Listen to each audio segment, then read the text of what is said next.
Welcome back to watch more football. It's been a fairly dramatic week in the Premier League, and we're here to discuss all that's happened, which we'll get into shortly. First of all, as always, you're watching the Genreverse Sports YouTube channel, and that's part of our main Genreverse YouTube family. So check that out. Loads of real cool geek stuff on there, interviews, and I can't think of the other words at the moment, but there's lots of really good things on there.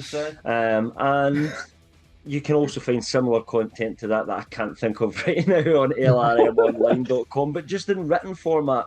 I even write some of the stuff on there, and I still can't remember what's on there at the moment. So, there you go. That's just where my brain is this week.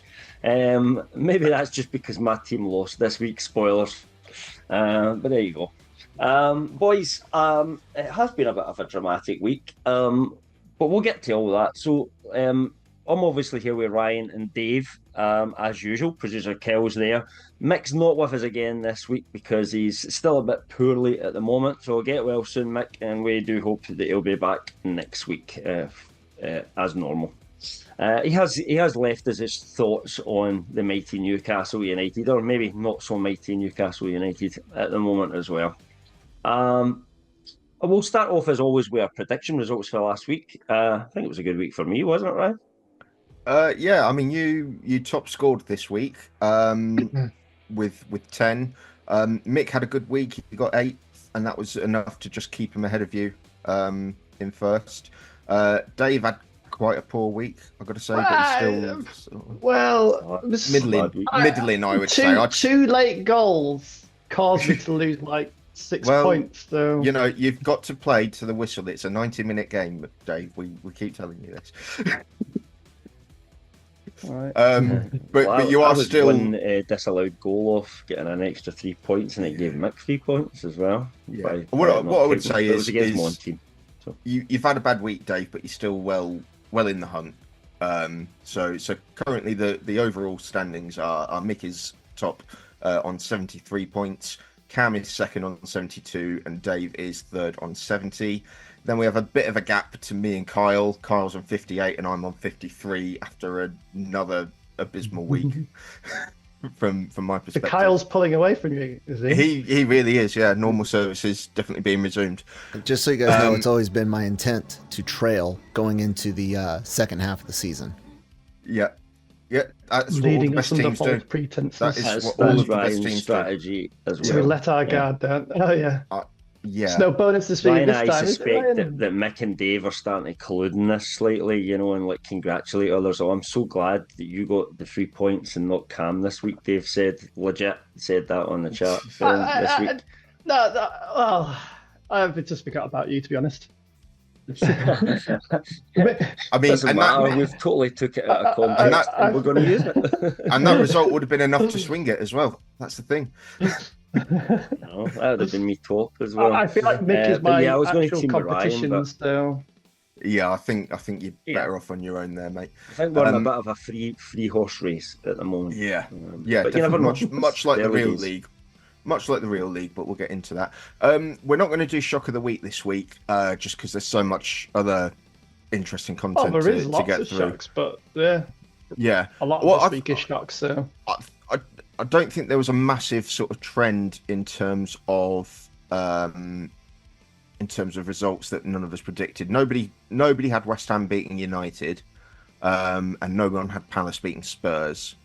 Those are the two that are jumping out at me as I glance over this. Yeah. But what I would say is, so we had a bit of a weird schedule this weekend football wise, because normally the football weekend is very sort of set and you can plan your weekend around it and all that sort of thing. But instead of a 12:30 kickoff on Saturday, which we normally have, we had a Friday night kickoff between Leicester and Forest. We had no 12:30. We had a bunch of 3 o'clocks, and then 5:30 Everton versus Fulham. So we all got up on Saturday morning and went, this is a shit day of football, isn't it, lads?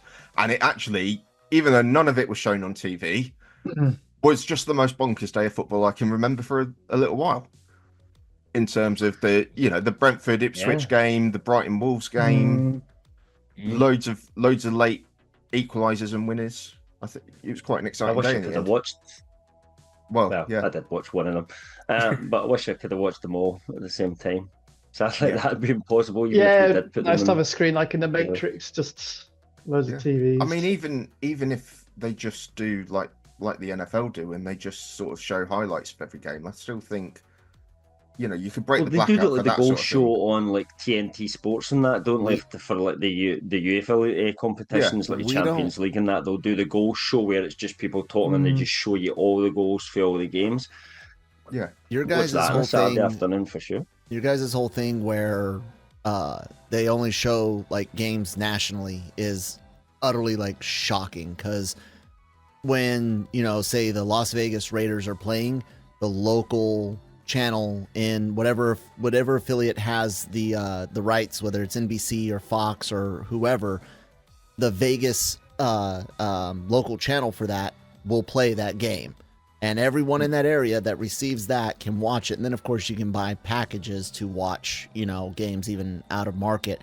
Every market airs their game. So just like the idea of having a team that's playing somewhere in England and their local, like, I don't even know if they have local channels, but like there's no way to watch it. It's just small. It seems like a lack of money, because you could be selling advertisements there. What are you guys? You guys suck at capitalism. So it's money that they're leaving on the table. Yes. I mean, there is, time, and again, you'll laugh at this, but it's literally, there is a law against broadcasting live football between the hours of 3 and 5 o'clock on a Saturday, and it's because the reasoning given is because that's the traditional kickoff slot for games up and down the country at all levels.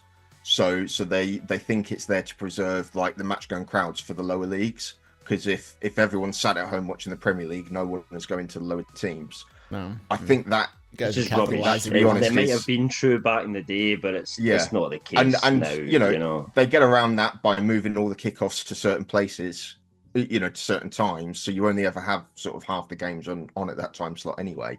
But I can't say that I've started actually going to matches for a low league club this season. I can't say that I've ever decided not to because I want to stay home and watch it on the TV. Yeah. Could I just say that equally, local I broadcasting... would stay home and watch it on the TV, whether it was playing next door, probably most of the time, because I'm just not interested in going to games. So. Local broadcasting wouldn't make a difference for us anyway, because we don't actually live where our supporting teams. That is true. I mean, that happens for us as well. My favorite hockey teams in Pittsburgh, I have to pay for like NHL, NHL Center Ice to get to see their games regularly. But at least I have that option too. Yeah. And with some finagling, I can actually kind of allegedly spoof my location to be in Pittsburgh, and I can watch things that way. But whatever. And we do much. There is quite a big industry over here around similar shenanigans, shall we say? What's interesting is they completely ignored all these rules during COVID for obvious reasons, because there were no crowds at any of the games anyway, and you did have direct broadcasting for every single game, and even sort of over Christmas and New Year, Amazon Prime will start broadcasting the games, and they'll show every single game over the weekend. And there hasn't it's actually great if it wasn't for the there hasn't been much appetite to change that, but I do think even if you sort of met in the middle and you were allowed to at least show footage during the hours, even if you're not doing a live broadcast of one game. If you had like an NFL Red Zone style game where because we have TV programs where everyone is sat watching the game, but they'll describe it to you, but they can't show it to you. If we could insert clips into that, it would be so much better. Yeah, I would sit and watch that unless my team were playing. I wouldn't pick up. So those shows have started to end because people just sort of wait for the highlights to show up on Reddit or YouTube. I tend to listen to the radio while I'm doing other stuff for those 2 hours, and they go around the reason all the they've ended as well is they've get rid of all the interesting characters that made it fun. It used to be funny to watch it, like it was actually entertaining in itself to watch them like make mistakes, like when it was Cammy and Jay and all that sort of stuff. It was actually I loved it. I would rather watch that than a game half the time. But the new format of it is just a bunch of boring people. Chris Kamara sort of moment, the fact that it's become just such a a cultural, like, it's just like a high, Yeah. it's just like a sort of real world meme, and it's something on a program 15 years ago of a bunch of people watching football matches, and it's ridiculous. We'll show it to Kyle after the podcast, see if it lands for him, because yeah. Anyway, moving on. Let's do the team of the week, because we're not going to focus on a shock of the week. So, team of the week. There was a lot less debate on this one this week. I think we had a bit of a roll around. I'd initially nominated one person. Somebody else nominated another, and Mick went, "Let's put it to the vote." And I'm like, I don't care enough about this player to argue about it. Let's bin him off. We'll go into that. But starting in goal, and this was very much my nomination that I got no pushback on, but I put Mark Travers from Bournemouth, who kept them in the game against Villa. He pulled off some really good saves, including a really good double save. That allowed Bournemouth to equalise in the last minute through Evan Nilsson. I did originally have Aaron Ramsdale. You're right. I did originally have Aaron Ramsdale from Southampton, but I think Travers had a more impressive game, personally. Agree. Yeah. We'll go up to fullback, and we'll just do these in a double package because we finally got two fullbacks from the same team in a routine win into the team. A routine win. Not sure camera against some mid-table fodder, and it kind of was, wasn't it? That, but we'll get to that. But it kind of was in some ways. But we got Reece James and Malo Gusto, who both had quite good games. Reece James in particular came through 90 minutes for the first time in living memory. Whole match. And not only did he last, he busted a gut right at the end to do a goal line clearance, didn't he? And his hamstrings didn't disintegrate. Yeah. So fair play to him. I think when we brought on Almiron, he went out and tried to injure James. I think I don't know whether that was tactical, like try and see if you can break his plastic legs. But it didn't work. Plastic legs would be a bit more sturdy than what James is running on. Yeah, maybe if you're going to do that, I mean, maybe if they really wanted to hurt them, they would have sent Jolinton after them, but they probably that's not fair. Really, make him sprint. And Malo Gusto, we've got on the other one was it him who kept Harvey Barnes quiet all game? I mean, not just kept him quiet. I think he embarrassed him. Actually, I would say a few times. So yeah, cool. So moving on to the centre backs. So again, this is very much a me pick, but I've put Tommy Doyle in for one moment alone. This is deep into stoppage time. Brighton versus Wolves. Brighton are 2-1 up. They've broken. They've got 4 players rushing forward. Tommy Doyle is standing like Jon Snow in that episode on his own, faced with the hordes. And fine, it was a really rubbish pass from the Brighton player, but Tommy Doyle intercepts and he plays a brilliant ball right the way through to Mateus Cunha, who goes and equalises with the last kick of the game. And it just, it's the stuff any player dreams of doing, I think. You know? So fair play to him. I couldn't tell you anything else that he did the entire game, but fair play to him for that moment. It doesn't matter. It's the way of the Rover stuff. Yeah. And then Ezri Konsa, who was solid. He sort of was distributing the ball quite well from the back as well, I thought, for Villa. Yeah, Cam, you watched the whole game. Really solid game. I did watch that game, and Konsa was excellent. I think I said even during the game, he's having a very good game all the way through. And given that the way the game finished, which was a draw, but it was 0-0 for a long time in that game. And Villa were on top for quite a lot of it as well, weren't they? Yeah. But he did play well because the other team was a threat. So yeah. Okay, so moving on to midfield, and I mean, really, Chelsea. We'll get into this, but they seem to have had an absolutely amazing weekend. So we've got Romeo Lavia, who has come in and has been brilliant in defensive midfield. Big him up. He was my choice because he wasn't originally there, was he?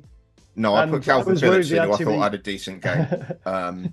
But again, my words in the chat were, when this came up for debate, Calvin Phillips is not a hill I want to die on. So Yeah, I was worried about having I two believe. Chelsea players in, but I really like Lavia. I Yeah. thought he was excellent, And it's, I suppose he it's good brings so to much see stability. after he missed the whole of last season. It's good to see him performing. And Yeah. And he's keeping Enzo Fernandez out of the team, really, isn't he? Yeah, well, he just makes us a more balanced team. It's if you can get past those two, that's when I start to worry. To be honest, I don't think Enzo's that good. It's up to him to get his place back in that team, not to be given it. He's not that good, but he's a £100 million player who at one point had the armband, so it is a big deal to keep him out of the team, I think. Caicedo cost more, and Caicedo is worth more currently in midfield to me than him, because Caicedo looks like a £100 million midfield player a lot of the time now, in terms of what he does, and you need players that do different jobs, and Caicedo does his job very, very well. Yeah, and having him and Lavia next to each other, just yes, I love it. Yeah, it works. And then we've got Cole Palmer, who, again, not for the first time, just basically single-handedly won the match, didn't he? What a player, man. He scored a goal that got disallowed quite early on, and it was just as like absolute piss take of a finish. I thought he just gently in off the post, wasn't it? Yeah, but it was going about 2 miles, so now it's just the trajectory on it was perfect. It was, but it was that much offside. He set up the actual first goal. Wasn't that great, but but it was bad defending for his goal. But he was just the best player on the park. Do you know that way? Like, somebody is just head and shoulders above everybody else. And the thing is, tactically, we were so inept because we just gave him all the space in the world. Like, he was always free for the ball, and that's what he wants. He just give me the ball, give me the ball, give me the ball, and you can't. Do you know what? You can't let somebody like that have that much of the ball. Apart from his skill, the thing that I love most about him is that every time he has a man of the match performance, some middle-aged commentator compares him to a player who played before he was even born, and he's like, "I've no idea, mate." He's never heard of him. I think Zola had left Chelsea when he was 1 year old. Or something like that. Exactly. But not only that, but Zola was literally in the ground, and he's going, "Yeah, I've played with him on FIFA, but that's about it." A few folk have said, and he won't remember Bergkamp, but he does remind me of Dennis Bergkamp in a lot of ways. There's just he's an entertaining player to watch. Bergkamp had that magic about him, and this guy's got magic. I think he's very reminiscent of when Phil Foden first started breaking into the Man City team. He just was an exciting, electric player to watch, and that sort of has been beaten out of him a little bit.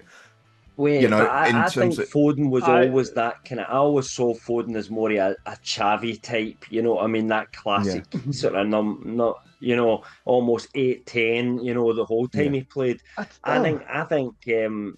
think Palmer's better than that. I think he's that level above where you just do things where you're like, how did you do that? Do you know what I mean? I think he's ahead of Foden. He's ahead of Foden in terms of the England team for me at the minute. Not only getting most teams in the world. No, but not only like performance-wise, I just think he fits that midfield more than Foden at the minute. I feel like he has got any midfield. Freeness. Yeah, I feel you can put him anywhere in any team. I think he just do what he does. Yeah. And then next to Palmer, we got Eberechi Eze, who his assist. His assist for Mateta was just brilliant. So it was sort of Palace win the ball up high. They get a cross in, and Eze just sort of he jumps up and he just sort of throws a boot at it and just backheel flicks it into Mateta's path perfectly, perfect weight on it. And just the rest of the game, he was just taking the piss out of Spurs players. At one point, he had Pedro Porro on his arse, nearly won a penalty off it. He just looked back to his old self because he's struggled a bit this season. Yeah. Palace was so good, and they could have scored. So strange, really, considering how they've been all season. He's still watching him last year. I think he's still the player who's taken the most shots in the league this season without actually scoring a goal. It's probably into the 40s now in terms of shots he's had. He's a good player. He needs to move on from Palace. What I would say is, it didn't look, from what I saw, it didn't look like he was just sitting taking the pot shots this time. He was trying to create and bring everybody else into it. So yeah, it was good to see him back to his best, and maybe Palace is sort of turning the corner with that win. Hopefully. Yeah. And then going up to the front three, so we had Johan Wissa from Brentford. I'm going left to right this time for some reason. Who scored? I think he scored 2, or did he score 1 and then the other one was a shot? He scored 2. Oh, should have had third. Was it counted 1 as an own goal? Yeah, 1 went in as an own goal. Yeah, I think so. But he just, basically he dragged Brentford back into it. So Ipswich were 2-0 up, and then going into stoppage time in the first half, Wissa creates 2 goals basically out of nothing and brings them in level, and they go on to win that match. I'm fairly certain he had a hand in the other 2 goals in the second half as well. He did get both goals. Yeah, he did get 2 goals. So it's 2 goals plus the own goal, which was his shot. So really, spiritually, he's got a hat trick. It's not an own goal down here. Oh, okay, they've given it. That's interesting. Was it because I thought that's the way they awarded it at first, but maybe I'm getting confused either with something else, which is possible, or no, it definitely changed their mind at the time. It definitely went down. Were saying this should not be. You know, I think it was Lineker that says there's no way Lineker that should be own goal. Yeah, because he shot and the keeper saved it, and then that bumped into the Ipswich defender and it went in. But I'm surprised they've taken it. They've given it back to Wissa, because from what I understood, when the keeper saved it, it was going wide, and then it was the defender who sort of redirected it back. So I think they've maybe been a bit generous there. But yeah, he's well worth a spot on this team. On the other wing, we've got Jared Bowen, who set up West Ham's first goal and then scored the penalty for the win at the end. And he is a very dangerous player, and he disrupted the United defence at a time when they were on top. So he's in. And then we have Chris Wood up top, who is basically second to Erling Haaland in the goal scoring charts at the minute. He scored another 2 against Leicester. Really good finishes as well, and just he's turning into a He's just in a really good run of form. He goes through these patches where he looks like the best striker in the world for a little bit, just proper number 9, and everyone's going, "Oh, it's harking back to the '90s where we've got a big lad up front," and then it'll be anonymous for a few months after that, and then he'll come back and score another hat trick. And I mean, you just have to look at his sort of Newcastle career. You know, the first 6 months when it was a bit just sneaking goals, and he was actually pretty decent for us, but he'd never been the form he was for Burnley, and then he left us and went to Forest, and he did nothing at first at Forest, to be fair, and then this year he's just having these kind of dizzy spells. And just another word, because I love seeing this sort of thing, is he used to play for Leicester. It was his first club in England, I think. He scores 2 goals against them in a local derby, and he celebrates. He gives it a big one. So fair play to him. But yeah, that is our team of the week for game week 9. Yeah, so I guess where we're moving on to next is well, we were going to talk Arsenal versus Liverpool a little bit first, weren't we? That was going to be our first kind of protocol. Bit of a big game, that it was, and obviously it ended up a draw. And we've had word that maybe we ought to give Arsenal credit where credit is due more than we do. Yeah. And we absolutely will, but today is not that day. Because you were buying fucking average. Yeah. Happy birthday to our number 1 viewer. I don't know. I think in isolation, given the players that Arsenal got missing, a 2-2 draw with Liverpool is a good result.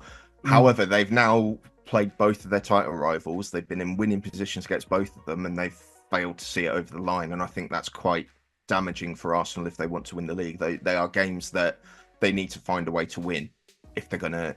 I heard somebody get that extra the other day bit over the line. I can't remember what it was that they were saying, who it was, sorry, but they were going on about how sometimes you need to win a title. And like just making sure you don't get beat sometimes is what will get you finishing off second, whereas the team that goes for it, sometimes he who dares wins and everything. Well, of course, the counter argument to that is they had a pretty makeshift defence by the end of the game, and if they push on too much, Liverpool beat them, and then it almost puts them at the title race. I think they were by far the better team in the first half, I thought, though, and they really I think should have been further ahead than 2-1. Their injuries did hamper them, so they were already missing William Saliba through suspension. And then they had Timber, who was doing a really good job of keeping Salah quiet. He went off injured, and then they had Gabriel go off as well, who's also an absolute rock for them at the back. So they had a really makeshift back four by the end, but it's just there just isn't that ruthlessness, and I don't think they look as daunting a prospect as they did last season. Personally, I know they're not miles off the title race at the minute, but I just don't think they've got that same aura that they did last season. There's something not quite there with them. I don't know. I think what I'd point out to our number one fan is that 3 of you predicted Arsenal would win the league this year. You know, I was the only one that went for Man City this year, and I kind of felt like after the first couple of games, did you not? What did you say? I thought City. Did you say City as well? I thought everybody went Arsenal except me, and I was because I went Arsenal last year, and everybody went City. I think you've got it the wrong way round. I think I went Arsenal, and everyone else went. Is that maybe that's for it. I mean, that's more. I mean, I can tell you. Them last year though, so I can tell you actually because I've got the document. I got the tables up right now. So top number one City. Was everyone City except Ryan Arsenal. Yep. Yeah. Oh, there you go. Which makes me not working well today. No one liked you from the start. It was only Ryan that was in the area way back. And you guys, we all heard. Do you know what? I also put Man United third, so. Third from bottom, maybe. He's also bottom of the predictions league, so you know. Yeah. He's also the youngest. He's maybe just not as. He needs to watch more football. That's all it is. once he's watched more football, he'll catch up to our level. So always the answer. Yeah, I mean, there's not much else to say other than I really enjoyed Saka's goal. He absolutely embarrassed Andy Robertson, and then he just absolutely twatted it into the net from no distance whatsoever, which is always pleasing. Cam, you wanted to talk about Virgil van Dijk, didn't you? I mean, there was an argument whether he should have been sent off. There was a bit of a sort of stramastering about the kind of shy line, and he got, I would say, possibly overly physical. We couldn't seem to find any footage of it though, which must be some Scouse media controlled. Yeah, I mean, I can only imagine because normally we'll put images up just for copyright reasons. Obviously, I tried to find a couple of images, but they were just a bit too small and low res, and we don't want to. There was definitely a discussion amongst the fan base and the pundits after the game about whether he should have had a red. I mean, I think it definitely is one of those where they're both giving as good as they're getting, and then I think Van Dijk just sort of stays with it a bit too long. If that makes sense. I'm not sure if it was a red though. I don't know. And it was very early in the game. World, but I think it was very early in the game. I think if that happens in the 70th minute, there's maybe a stronger conversation. But it was about 4 minutes in, and it was a tussle. That shouldn't be the case. It should either be it isn't. But I know. But you know. Yeah. Right. So let's go into Chelsea versus Newcastle then. Do we want to read out Mick's prepared statement first, or do you guys want to? Go for Mick's statement. Yeah. I mean, does anyone have it to hand, or since I'll be talking, does anybody? It might be better coming from. Well, it feels wrong coming from a Chelsea fan's lips, to be honest. All right, I'll do it. I've just found it. Okay. Coming from neutral. Right.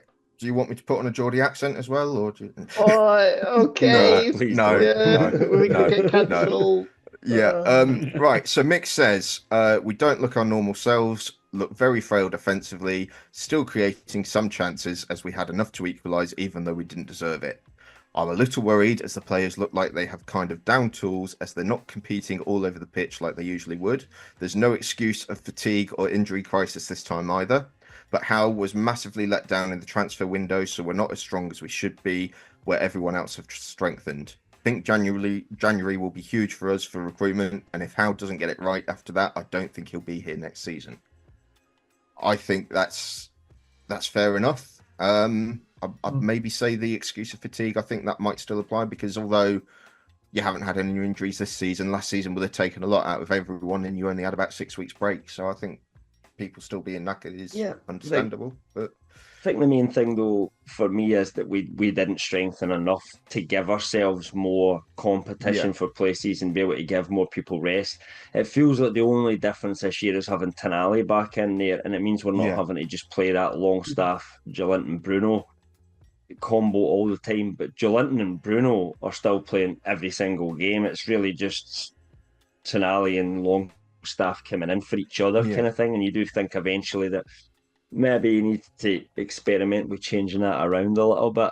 But ultimately, we weren't good. I mean, Mick said we created some chances. I think that was more indicative of Chelsea being a bit rough at the back as well, and they're all great going forward, but I don't think Chelsea are that great at the back, so they gave us a few chances. I don't think we really created much because of our great play. I worried at set pieces a lot because we did have quite a few, and Newcastle's such a big team compared to Chelsea, so just putting the ball into the box always feels like a threat against us.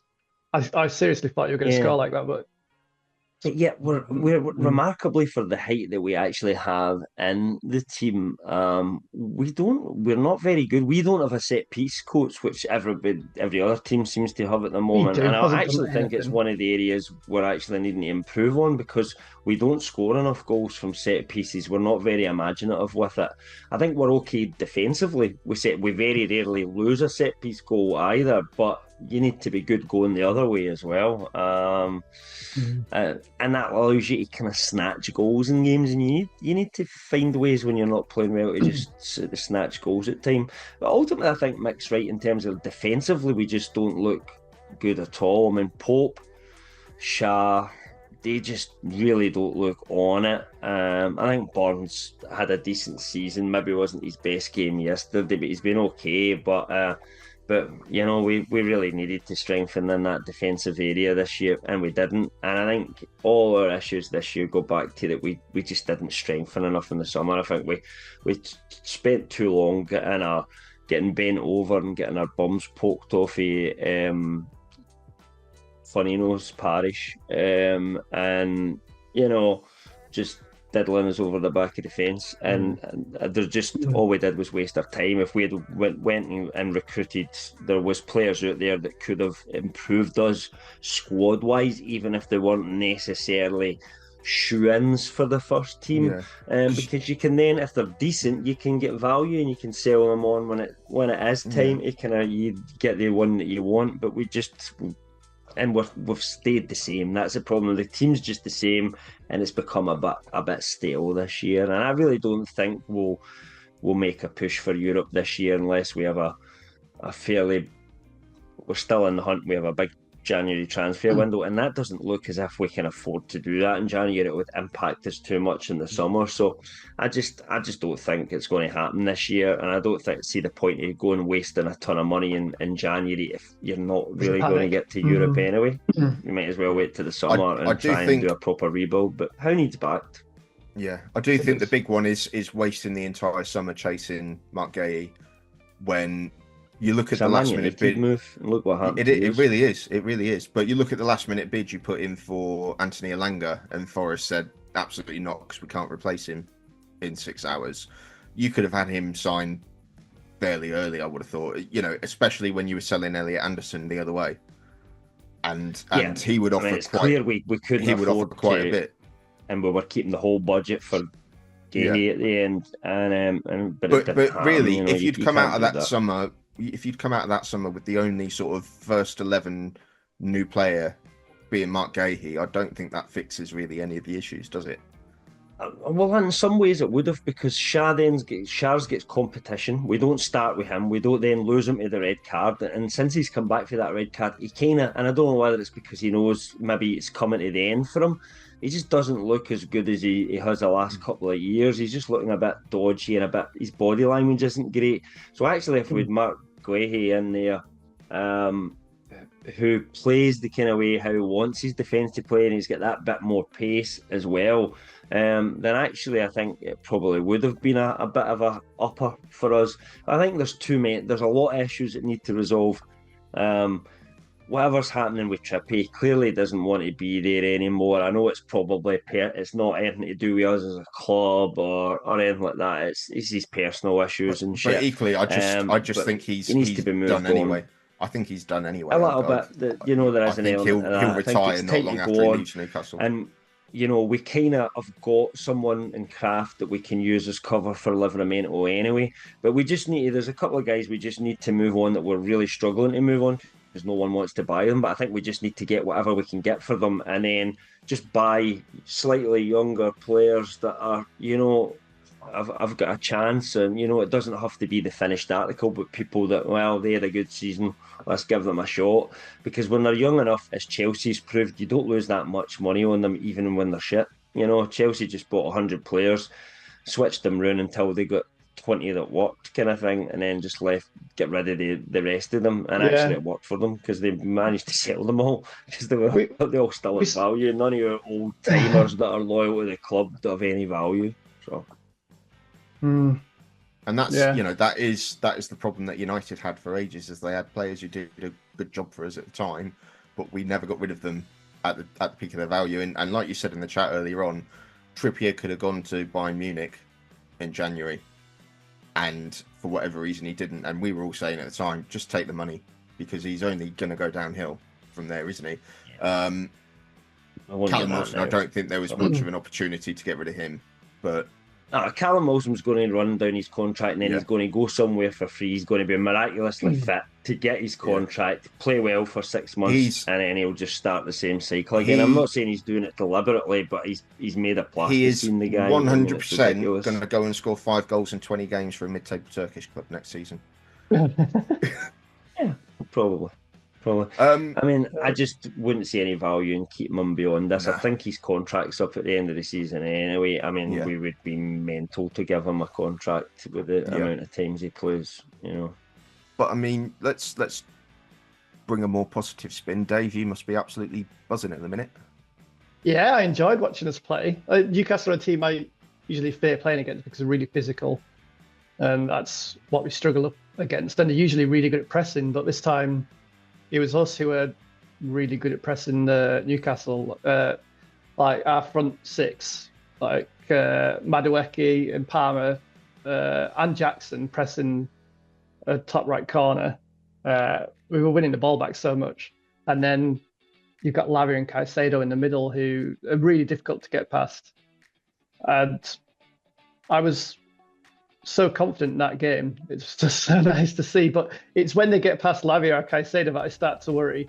And I shouldn't really be worrying with players like Reece James back there. But I just don't think they're quite there yet, the defence, with their understanding with one another. Yeah. And it is slightly worrying, especially set pieces. But each game that goes by... what your goals are this season, I don't think it'll be too much of a concern. You need to just give them time. Top 5, isn't it? Yeah, I think you should be pushing for Champions League. You're looking good for top 4, definitely. Yeah. It's between you and Villa at the moment for me. Yeah. Mm. Yeah.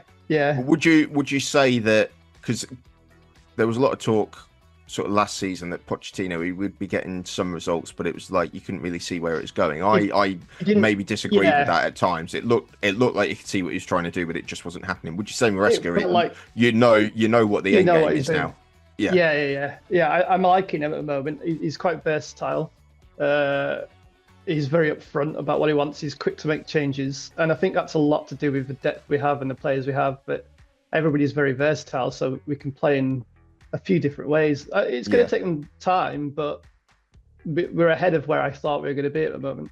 I think we all thought he was going to struggle a bit this season just because of the general chaos, but he is really doing a good job. What we heard from Leicester fans when he came over is that he's not versatile and he's just got one plan, but I just don't think he had the players at Leicester to do that. Yeah, the main thing was he was just playing sideways football the entire time and boring other teams to death, and that's how they won. But you've been really dynamic this season. Yeah. It's probably what I know it needs to be mentioned, but who you've got. Yeah, the first goal that Chelsea scored and Palmer's pass. Oh, that's ridiculous. One of the best passes I've ever seen. And just seeing Neto run onto it as well. He's so fast. And Neto... I was worried when Jackson was running up to the ball, but it just shows where Jackson's come now. He just smashed that into the back of the net. Yeah, he could have put it anywhere last year, but yeah. Jackson's doing really well this year. Yeah, and Enzo's not afraid to mix things up. Normally he's been playing Sancho on the left, but this time he thought, I'm going to play Neto there, and it was the right call to make because Neto's pace against Newcastle, it just worked. Mm-hmm. Well, so what we'll do is did okay, but he's not the quickest. But I think Lewis Hall was our best player at left back, and he kind of needed to be, or else he could have scored 4 or 5 probably. So yeah, Madueke is difficult to defend against because he'll just run at you, and then he's got Palmer to pass it on to if he can't. Yeah.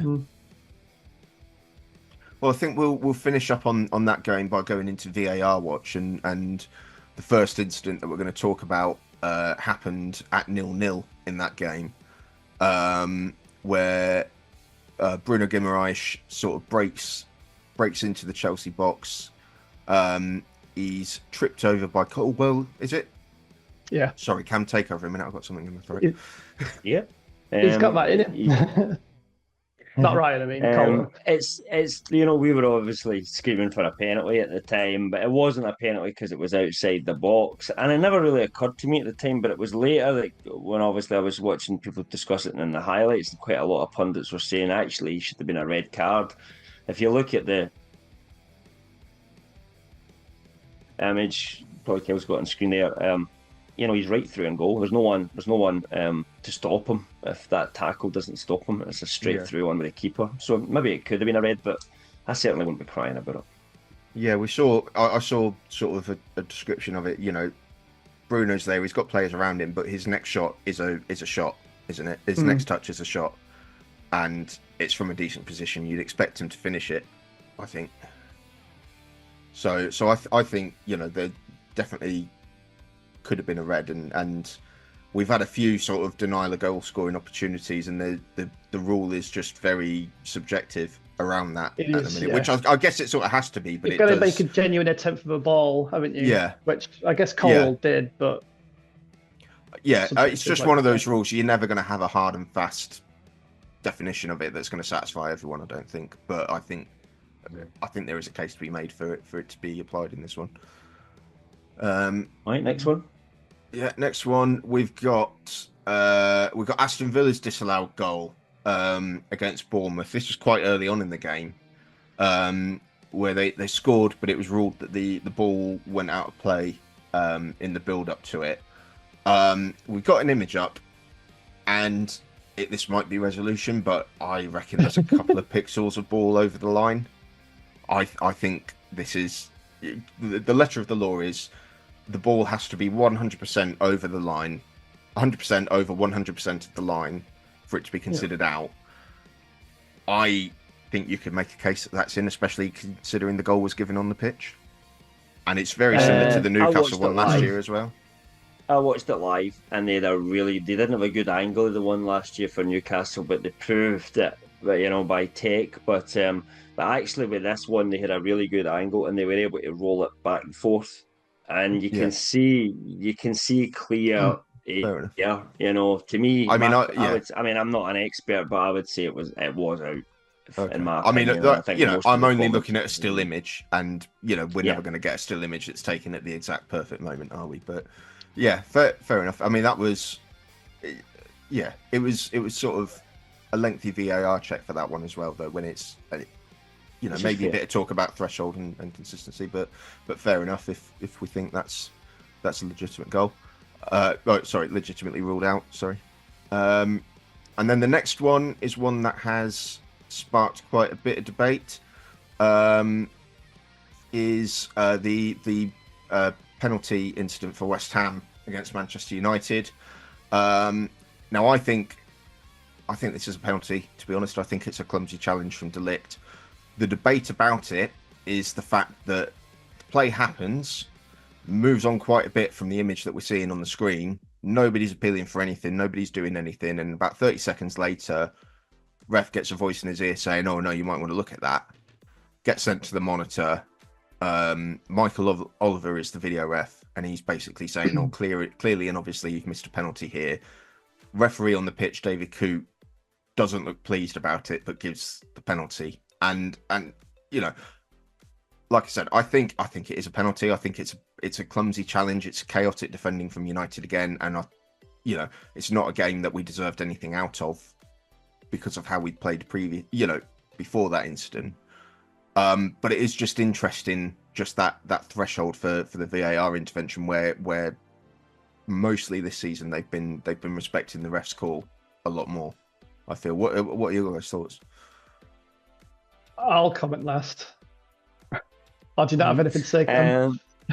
I would just say, I mean, quickly, I just think it's a difficult one. I get the whole kind of argument about, was it enough for VAR to intervene? But I think it's too many people looking at it from with Man United specs on, saying that, why is this happening to us? There's another team there who want to get a penalty. You know what I mean? And if it was other way around about, Man United fans would be up in arms. This is a disgrace. So that was, of course, it was a penalty. And I think there's just a little bit of that going on. I mean, I've heard some Man United disagree, to be honest. I've seen a lot of that, and that's pathetic, to be honest. It was a conspiracy, though. The conspiracy was for years, because it was all Man United's grand plan to get rid of Erik ten Hag by getting him. Yeah, I've seen a lot of non-Man United voices say that it's a disgraceful decision. I mean,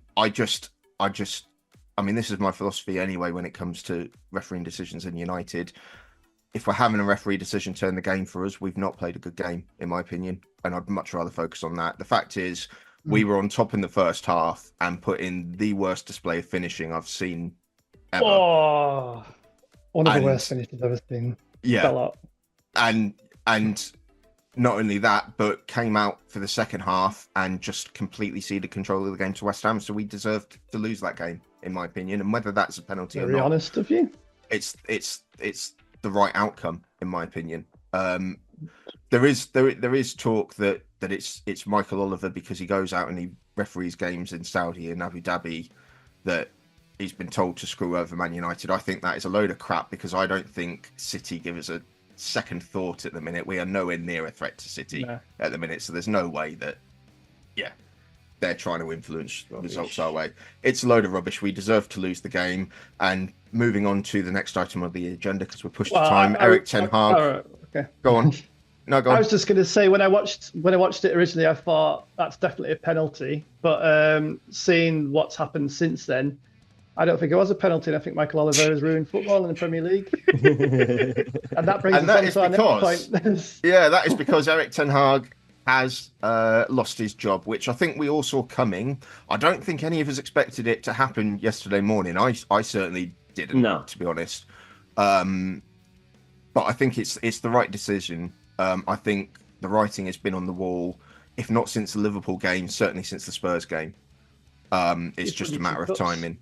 I think the writing's been on the wall for 2 years. To be honest with Erik ten Hag, I think he's been rubbish. I know he's disguised it by winning two trophies, but I don't know what he's been trying to do all this time. Look clueless. Yeah, it's exactly the same as what you left you when you picked him up in the first place. Yeah, I don't know. I think last season. And I've gone into this in the past. Last season, there was enough mitigating factors, especially with the cup win, that he deserved another crack at it this time. He has not learned any of the lessons, though. That's the issue. And I think after 3 years, you've given him enough time. I think the only reason you didn't sack him in the summer is because you couldn't go and get anybody else that you wanted. Yeah. I mean, maybe Amarim wasn't the one that you wanted in the summer or something like that, because you could have surely got him in the summer. You could have got him in. You'd think. It was the FA Cup that changed everything. He was rumoured to go that day. It was. You went and won. I mean, from my perspective, the way I see it, first season was quite good from where he picked us up. We had a really good European run. We won the League Cup.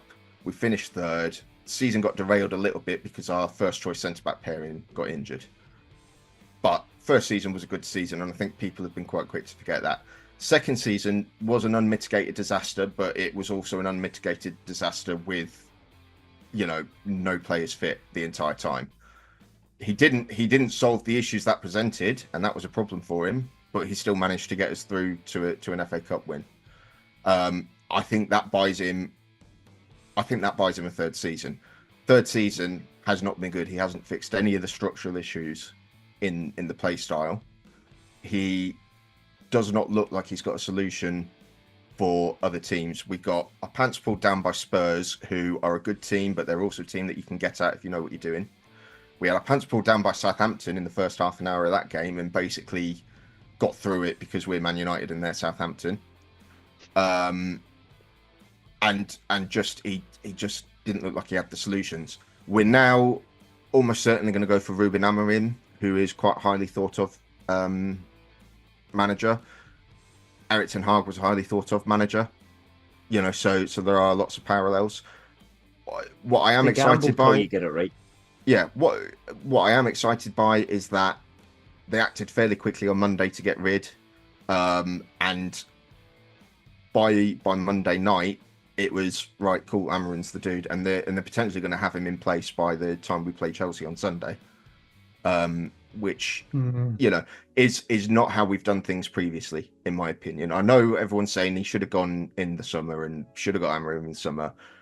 I think there's reasons why that didn't happen, but now that the decision's been made, they've been working on this basically since Spurs is the word, and they've pulled the trigger. Even longer than that. They just couldn't find anybody they wanted up until now. So why get rid until they had somebody that they did want? Yeah, I mean, I don't know. It needed to happen. It needed to happen. Choice, Amorim was top of my list, and I'm impressed that we've got someone who's quite secure in a job, challenging for a title. We've gone from mid-season rather than going, oh, he's going to be too hard to get. Let's just try and get someone to the end of the season and see where we are. It's like, no, we need someone who can make a difference now. Let's go and get him.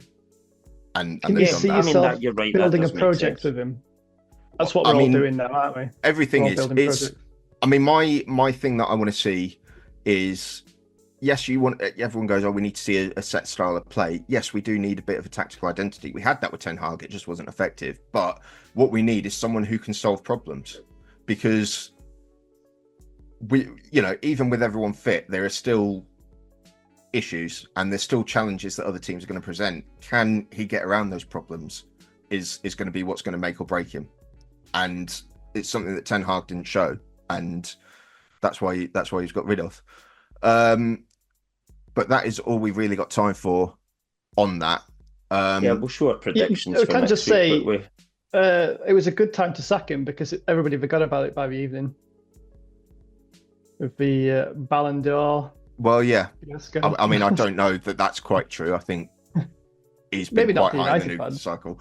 He's been quite high in the news cycle. We'll probably talk about the Ballon d'Or a little bit more next week. We just don't have time for that this week, but we will pick that up. Well, shall we do our predictions and then we'll have Ballon d'Or for the shit house of the week? Yeah. So you can put the predictions up on screen, but we probably don't have time to go through them in too much detail. But that's what we'll plan for next week. Yes, I'm crazy, but you never know. In terms of big games, I think Newcastle versus Arsenal is a big game just because they've got a little rivalry going at the minute. Man United Chelsea is always a big game, and then Southampton Everton.